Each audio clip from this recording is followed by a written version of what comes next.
Alright, so getting into board reading, the first big major category I'm going to talk about is what I'm calling component checklists. This has got to be, I'm sure probably the most, common, widely used, most obvious method. I generally associate it with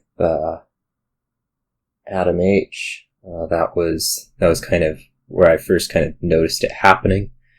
And what you're trying to do here is look for the things that will help you build big. And so when you're building an engine, there's a bunch of different component categories that you're trying to, fit cards into that will help you build something that can buy a lot of provinces or gain a lot of cards or whatever. And so what you're doing is you're going through these categories and you're seeing which cards fit them. When I do this, these are kind of the maybe 8 that I'm looking for. Village, draw, pretty self-explanatory. Flexible gains. Flexible meaning that these are ones that can get you provinces or hopefully at least duchies. Other gains that can be, somewhat limited to just treasure gaining or action gaining or whatever. So flexible gains as you score more, other gains as they help you along. Thinning, of course. Attacks, how are you going to harm your opponent? Spammables, things that you can just put a ton of into your deck that are going to help it along. And big turn payload, things that are going to enable you to buy or gain lots of provinces, mostly. If you have most of them, you're set to build, you know what to do it with. Village draw engine, just non-terminal draw, whatever. If essential pieces are missing, like the thinning, you're not going to be building as big because you're going to have to be drawing through all that copper estates. Lack of flexible gains means that you can't be getting more than one green card, so on. I'll go through some advantages and disadvantages. Advantages, you're going to quickly identify engine viability. I said it, if stuff's missing, it's not going to be there. It's good at breaking down complexity. It can be a really nice place to start when you're having trouble thinking about Dominion for whatever reason and you're stuck playing it, tournament match or whatever that you scheduled ahead of time. It can just kind of give you a formula for here's what I'm going to do on this board. Some things that are problems about it. You're looking for standard engines. So things that are not really standard, like I'm gonna play a whole bunch of cantrips this turn in forums. It's gonna identify that as not being such a great deal. It's going to miss interactions and so be weak at identifying strong synergies and combos. This is like a classic thing is somebody goes through, oh man, there's village, there's draw, I'm going here, and there's lurker hunting grounds, and they lose. You have to be aware of that if you're going to be using this. Now going through boards. Here's our level 1 board. We can go through my 8 categories. There's Festival is a village, draw is library, there's witch. I actually have witch starred here because it's not true draw. Festival does not draw a card, witch only draws 2 cards, so if you put them together, you're hand size neutral. Flexible gains, Festival provide plus buy, Artisan can gain virtually anything you want other than province. Other gains, Bureaucrat, have it starred. It's just silver, you don't want that, but good to be aware. Thinning, Sentry, Moneylender. Both of those are good. Attacks, Witch. Curses will hurt. Bureaucrat. Top decking estates, not so much a thing with thinning. Spammables, you can put lots of sentries in, you can put lots of merchants in, both of those will help.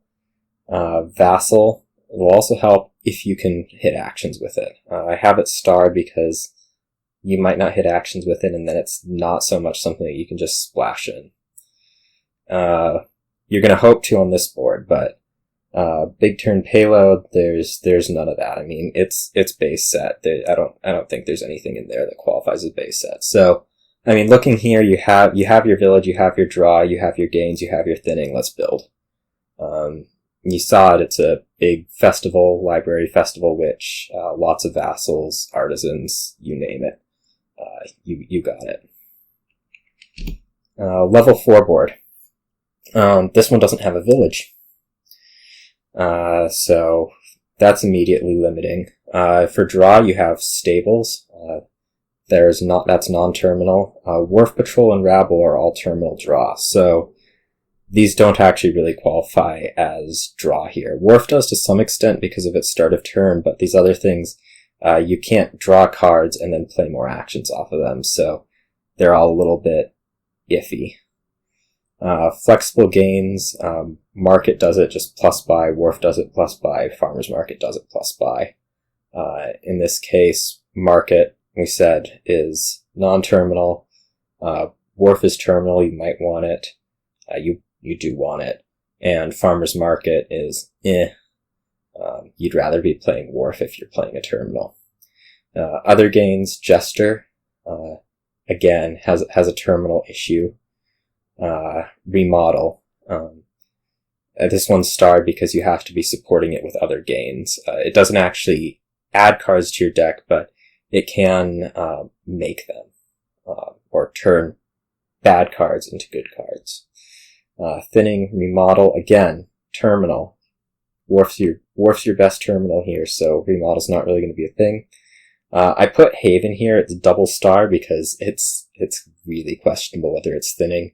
But if you have a pair of Havens, you can actually exclude an estate from the deck or whatever from the deck each turn.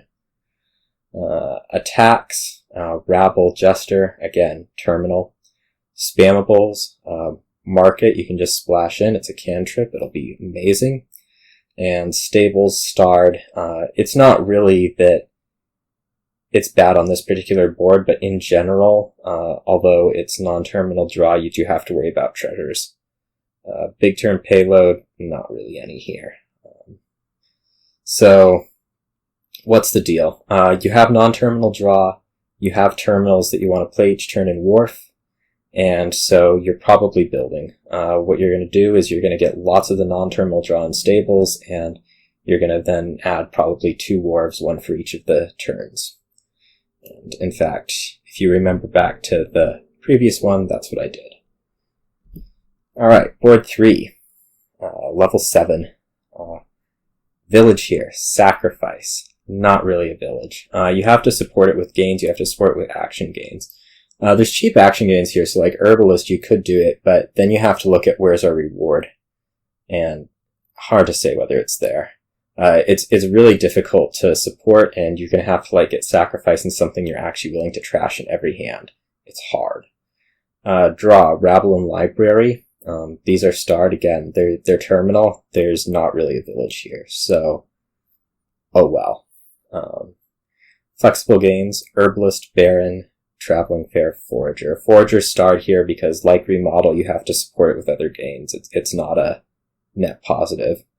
Herbalist and Baron are both pretty weak here because Herbalist just because it's weak, Baron you have to be colliding with estates, and if you look over, quick preview over into the thinning, there's Forager and Sacrifice, so you can get rid of the estates, and that's usually going to be a better thing to do.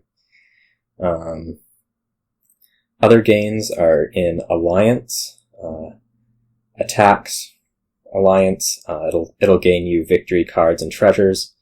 Attacks, Rabble.